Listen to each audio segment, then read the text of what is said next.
મિત્રો, મમતાની રસોઈમાં તમારું સ્વાગત છે। આજે આપણે મારા રસોડામાં બનાવશું ગોળની ચા, જે શરદી ઉધરસ કફમાં રાહત આપે તેવી મસાલાવાળી ચા આપણે બનાવશું। ઘણા લોકોનું કહેવું હોય છે કે જ્યારે ગોળની ચા બનાવીએ છીએ ત્યારે ફાટી જાય છે, પણ બિલકુલ ચા ફાટે નહીં તે રીતે આપણે મસાલાવાળી ચા તૈયાર કરીશું।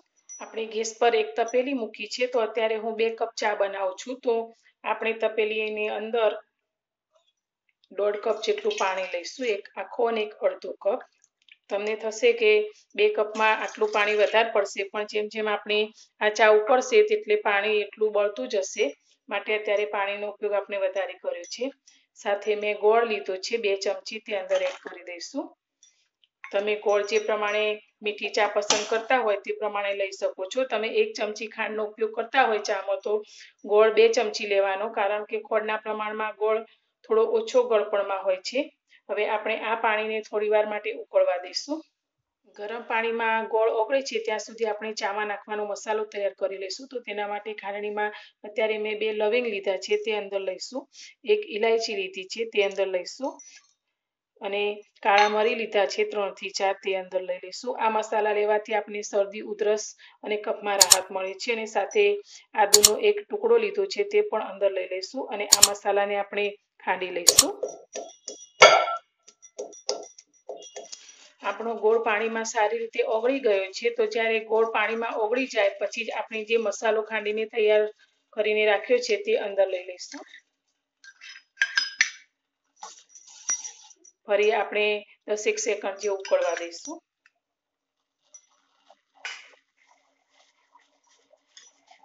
આપણો મસાલો પણ પાણી સાથે સારી રીતે ઉકળવા લાગ્યો છે, તો અત્યારે મેં ચાય પત્તી લીધી છે 1 મોટી ચમચી, તે અંદર લઈ લઈશું। તમે જે રીતની કડક ચાય પસંદ કરતા હોય તે રીતની ચાય પત્તી અંદર લેવાની। હવે આને ફરી આપણે 10 સેકન્ડ જેવું ઉકળવા દઈશું। આપણી ચા સારી રીતે ઉકળી ગઈ છે, તો હવે આ ચાની તપેલીને આપણે બાજુના ગેસ સ્ટવ ઉપર મૂકી દઈશું। અને આના ઉપર આપણે એક બીજી નાની તપેલી લઈ લઈશું અને તેની અંદર જે કપના માપ પ્રમાણે આપણે પાણી લીધું છે તે જ કપના માપ પ્રમાણે અત્યારે મેં 1 કપ દૂધ લીધું છે। દૂધ તમે જે રીતે ચામાં પસંદ કરતા હોય તે પ્રમાણે વધારે ઓછું લઈ શકો છો। હવે આપણે આ દૂધને એક ઉભરો આવે તે રીતે ગરમ કરી લઈશું। દૂધ આપણું એક ઉભરો આવી ગયો છે ને સારી રીતે ગરમ થઈ ગયું છે, તો તેને ગેસ પરથી આપણે નીચે ઉતારી લઈશું। અને જે તપેલીમાં આપણે ચા ઉકાળી છે તેને આપણે ફરી ગેસ પર લઈ લઈશું। હવે ગરમ કરેલું દૂધ આપણે ચાની અંદર લઈશું।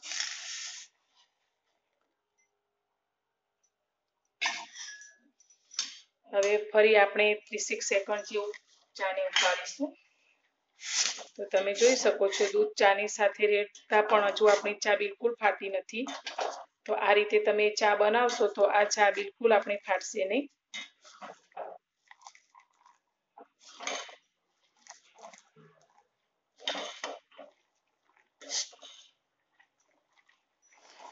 આપણી ચા ઉકળી અને એકદમ સરસ તૈયાર થઈ ગઈ છે, તો હવે તેને આપણે કપમાં સર્વ કરશું। તો તૈયાર છે આપણી ગોળ અને સાથે મસાલાવાળી ચા। શરદી ઉધરસ કફ પણ મટાડશે। તો મારી આ ચા બનાવવાનો વિડીયો તમને સારો લાગ્યો હોય તો વિડીયોને લાઈક અને શેર કરજો, અને મારી ચેનલ પર નવા હો તો ચેનલને સબસ્ક્રાઈબ કરજો। ફરી મળીશું એક નવી રેસીપી સાથે નવા વિડીયોમાં।